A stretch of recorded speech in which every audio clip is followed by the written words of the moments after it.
Yazi ezinye izinto zedlozi ziyamangaza, zizokumangaza.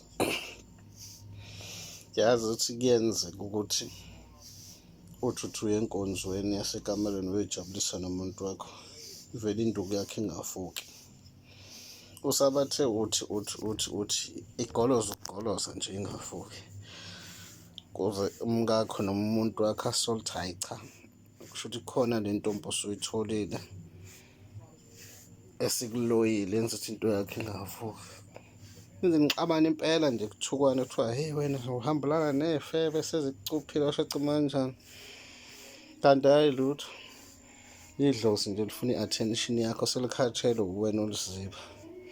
Kanjalo nakuyena umuntu wesifazane uthi othi aqome indoda namhlanje kube yigugu, kube mnandi, kube nje jiki seyamfonela kusasa akafuni ngisho ukubamba ucingo, abaxabene akunalutho, kodwa uzizwe engasayifuni nje, sekuphele lona uthando angazi naye wenze kanjani.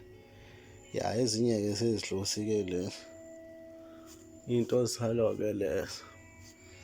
Kwesinye isikhathi uthi niyoke nidlalisane ekamereni, kodwa umuntu wesifazane into yakhe vele izomele nje nkwe, ingake ifune nokufuna ukwamukela ukuthi phela uthintwe umuntu wakho la, hhayi iy'tholele.